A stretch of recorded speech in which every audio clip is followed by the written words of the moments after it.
Saya terima beberapa DM, saya terima beberapa pertanyaan terkait dengan, Pak, aplikasi Zoom itu aman nggak sih?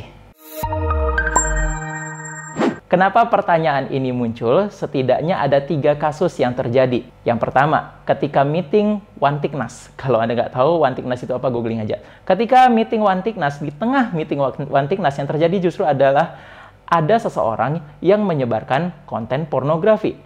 Saya tidak tahu bagaimana ketua meeting tersebut harus menyelesaikan meetingnya oleh karena ada yang sebarin konten tersebut. Yang kedua itu adalah ada beberapa mahasiswa yang kemudian DM saya. Kemudian mereka DM saya, kemudian lampirkan screenshot. Zoom tidak aman lagi karena setelah saya menggunakan Zoom, komputer saya bergerak-gerak. Dan itu diambil dari forward message dari tempat lain. Yang ketiga, itu adalah kasus yang belakangan ini mungkin kita dengar mengenai 500.000 akun Zoom itu dibuka di dark web. Nah, saya akan coba membahas 3 kasus tersebut. Apa yang sebenarnya terjadi sehingga mudah-mudahan dapat memberikan pengertian baru bagi Anda. Kasus pertama, pada waktu meeting One Thickness. Sebagaimana Anda para pengguna Zoom ketahui, ketika Anda memulai meeting menggunakan Zoom, maka Anda akan mendapatkan sebuah meeting ID. Meeting ID itu bisa dianalogikan seperti kamar Anda. Jadi Zoom kemudian memberikan sebuah kamar sehingga Anda bisa melakukan meeting di situ. Nah, selayaknya sebuah kamar pasti memiliki yang namanya password. Password tersebut adalah kunci kamar Anda. Jadi kalau misalkan Anda membuka aplikasi Zoom tanpa menggunakan password, apa yang terjadi? Siapa saja bisa masuk ke dalam kamar Anda. Dan mungkin dia bisa jadi so asik di kamar Anda.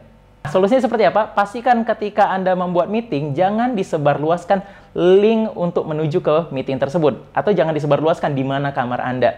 Dan pastikan Anda membuat password sebagai proteksi. Sehingga yang bisa masuk ke kamar Anda hanyalah orang-orang yang memiliki kunci tersebut saja. Yang kedua, aktifkan waiting room. Sehingga Anda bisa melakukan filter dulu nih orang-orang yang akan masuk ke kamar Anda tersebut. Kalau kira-kira Anda tidak kenal, tidak usah di-approve. Atau tidak usah diizinkan masuk ke kamar Anda. Nah, untuk kasus seperti pertemuan-pertemuan massal, saya sarankan untuk menggunakan nama sesuai dengan yang diregistrasi. Sehingga ketika masuk, admin bisa melakukan filtering. Nah, untuk kasusnya mahasiswa, saya selalu minta mereka untuk membuat yang namanya NIM plus nama. Sehingga saya bisa tahu bahwa yang masuk itu adalah benar-benar mahasiswa saya. Jadi, pada mahasiswa tidak disarankan menggunakan username Pangeran Biru mau kuliah. Ketiga, matikan fitur file sharing. Sehingga hanya host, hanya Anda yang dapat melakukan berbagi layar dengan para peserta Anda.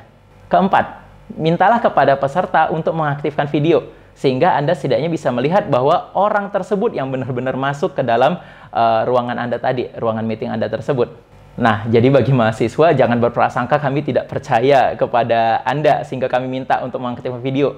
Justru sebaliknya, kami hanya ingin memastikan bahwa kami berkomunikasi dengan orang yang kami kenal. Kelima, ketika Anda sebagai peserta melihat ada orang yang tidak Anda kenal masuk ke dalam ruangan Anda, jangan sungkan untuk memberitahu kepada host supaya host bisa langsung menendang orang tersebut keluar dari meeting tersebut. Kasus kedua, ketika menggunakan akun Zoom, tiba-tiba komputer atau perangkat mobile saya bergerak sendiri.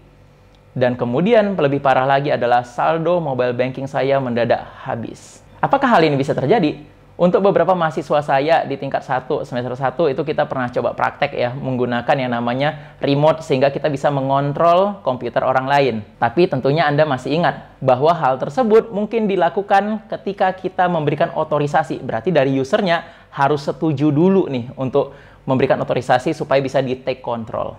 Apakah hal ini bisa dilakukan tanpa izin? Pada waktu kuliah kita pernah bahas itu bahwa di Windows, spesifik untuk komputer Windows itu memiliki kelemahan pada protokol SMB atau Samba. Tetapi pengambil alihan itu pun banyak syaratnya. Sebenarnya nggak sesederhana itu dia bisa mengambil alih langsung gitu kira-kira. Seperti contohnya kalau dalam bahasa sederhana, pertama memang komputer Anda rentan. Yang kedua, IP Anda bisa diakses dari sana. Yang ketiga, itu Anda sendiri yang kemudian melakukan klik. Nah, jadi terkait dengan mengambil alih itu sebenarnya adalah besar pengaruh dari kita sendiri selaku user. Nah, bagi kamu yang suka download software bajakan di internet, sebenarnya kamu punya resiko yang sama sih gitu istilahnya. Karena kamu nggak tahu apa yang kamu download. Nah, itu bisa jadi adalah malware yang kemudian menyusup ke komputer kamu dengan bahagia kamu install aplikasi tersebut yang sebenarnya adalah malware. Terkait dia mengambil akun M-Banking dan menghabiskan saldo Anda. Apakah mungkin itu terjadi? Sebenarnya udah relatif lebih sangat sulit kalau di zaman sekarang, karena ketika Anda bertransaksi di internet, maka dia biasanya meminta yang namanya token. Kecuali Anda dengan sukarela, ketika dia mengambil alih komputer Anda, kemudian Anda tawarkan, nggak sekalian tokennya, Mas. Ketiga, yang terakhir adalah bocornya 500.000 data kepada dark web. Nah, bagi mungkin yang penasaran dark web itu apa, nggak usah kemudian kamu ketik darkweb.com. Nggak seperti itu cara aksesnya ya. Nah, jadi terkait dengan dark web tersebut, benar itu adalah memang sudah diakui oleh pihak Zoom, kemudian ada data-data yang bocor di situ. Tetapi ingat, ini bukan kasus pertama. Ini bukan kasus pertama bahwa Facebook juga pernah mengalami hal tersebut. Kalau kemudian kamu ingat, dulu kita pernah punya Facebook, kita pernah punya Snapchat, kita pernah punya Path. Pernah kepikiran nggak? Kira-kira data username password kita itu apakah mereka dengan sukarela menyimpan dengan baik ya? Nah, sebagaimana kita merupakan pengguna aktif di internet, oleh karena itu ini adalah saran klasik yang selalu disarankan adalah tidak menggunakan satu password kepada semua akun. Oke, tidak menggunakan satu password pada semua akun. Hal ini analoginya sama ketika kamu punya sebuah ATM, katakanlah kamu punya 3 buah ATM, di mana di salah satu ATM kamu tempelkan satu password yang sama, satu PIN-nya gitu kira-kira, supaya oh ini ada angka hoki 88888. Kemudian kamu tuliskan di satu ATM, ketika dompet kamu hilang, maka satu PIN tersebut menjadi password untuk semua ATM kamu yang lain. Nah, jadi kesimpulannya apakah ini sudah aman? Apakah menggunakan Zoom itu aman? Kalau kita mau membilang aman, sebenarnya itu tergantung aset data apa yang Anda akan amankan.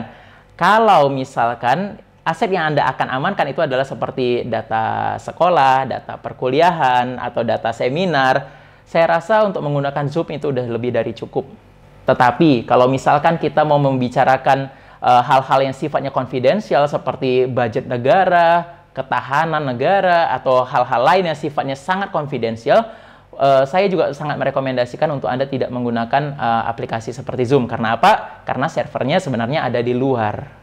Apakah ada solusi, kalau kita nggak mau server kita di luar, apakah ada nggak solusi supaya kita servernya itu di dalam aja? Kalau bisa di rumah kita, gitu kira-kira. Ada. Anda boleh install aplikasi namanya Jitsu, itu gratis, software Jitsu. Jadi Anda install software Jitsu tersebut ke dalam servernya Anda amankan sendiri tuh servernya. Jadi Anda bisa menggunakan video conferencing dengan menggunakan servernya itu sendiri gitu kira-kira ya. Tapi tetap aja sama aja kalau misalkan password yang Anda gunakan adalah admin, password atau rahasia, ya itu bablas saja biasanya datanya. Nah, jadi kalau kesimpulannya, kalau ditanya nih aman nggak sih menggunakan Zoom ini?